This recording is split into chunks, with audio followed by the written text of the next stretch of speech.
दग्निरजायत दीपं दर्शयामि सद्गुरु साईनाथ देवताभ्यो नमः अथ नैवेद्यार्थे महानैवेद्यं निवेदयामि ॐ प्राणदा अपानदा व्यानदा वर्जोदा वरिवोदाः अन्यांस्ते असमत्तपन्दुहेतयाः पावको असमभ्यगो शिवो भव चतुरस्त्रमण्डलं कृतवान् तदुपरि नैवेद्यपात्रं निधाय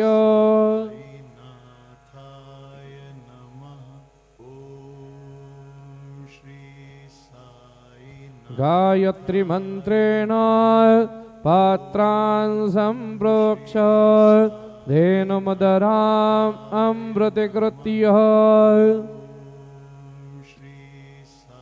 ग्रासमुद्रया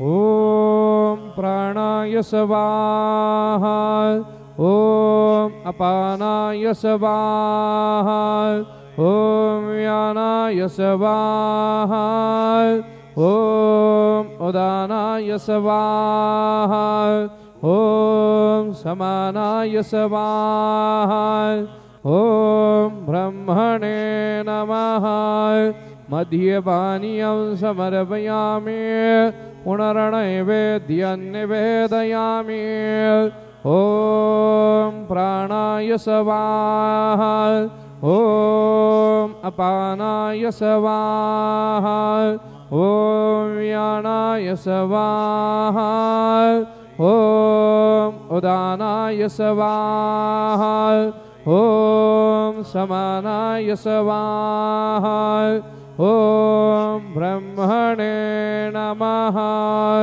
नैवेद्यं निवेदयामि हस्तप्रक्षालनं समर्पयामि मुखप्रक्षालनं समर्पयामि सद्गुरु साईनाथ देवताभ्यो नमः चरणकमले प्रार्थना पूर्वक नमस्कारं करोमि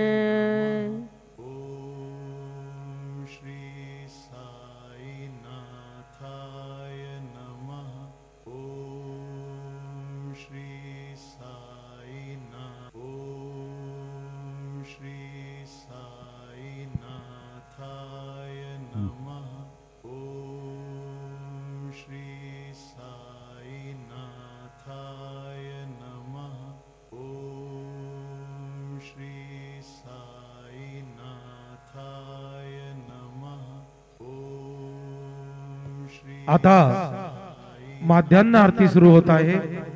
सर्वांनी एका सुरात आरती मनावी। अब माध्यान्ह आरती शुरू हो रही है। आप सब एक सुर में आरती गाइए।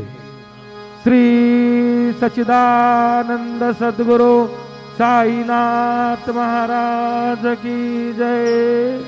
घेऊनिया पंचारती करो बाबा से आरती, करो साई से आरती, करो बाबा से आरती।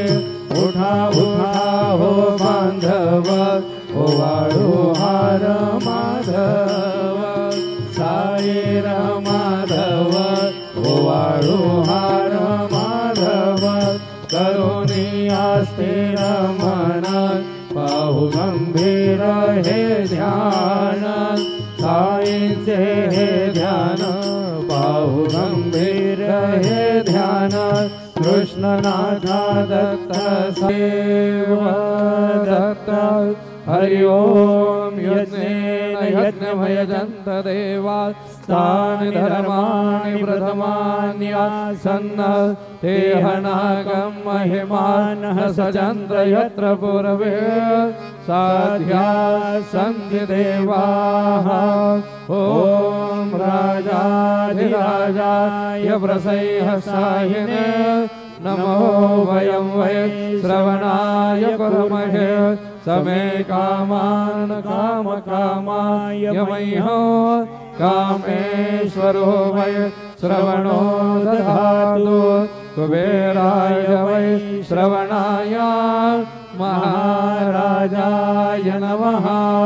ॐ स्वस्ति साम्राज्यं भोज्यं स्वराज्यं वैराज्यं पारमेष्ट्यं राज्यं महाराज्यमाधिपत्यमयं समन्तपर्यात् ईश्या सार्वभौमः सर्वायुषान्तदात् परार्धात् पृथिव्ये समुद्रपर्यन्तायाम् एकराडिति तदप्येषलोको विगीतो मरुतः परिवेष्टारो मरुतस्यावसङ्गृहे आविक्ष्वतस्य कामप्रियर् विश्वे देवा सभासदयते श्रीनारायण वासुदेवा यशचिदापरिजो जनालाल परियन्तरिज्ञान कैवल्यदाता नमस्कार साष्टांग श्री साईनाथ वरालाधराजल महामानवासा नरासार्थका साधनीभूत साक्षात् धरु साई प्रेमा गणाया अहंता नमस्कार साष्टांग श्री साईनाथ धरावे करे सान अल्पज्ञबाला करावे अमाधन्य चुंबो निगाला मुखी घाल प्रेम कराग्रास साधा नमस्कार साष्टांग श्री साईनाथ सुराधिक जांचा पदावंदताते सुखाधिक जाते समानत्वदेत साईनाथं भवाम्भोधिमगनार्दितानां जनानां स्वपादाश्रितानां स्वभक्ते प्रियाणां समुद्धारणार्थं कलौ संभवन्तं नमामीश्वरं सद्गुरुं साईनाथं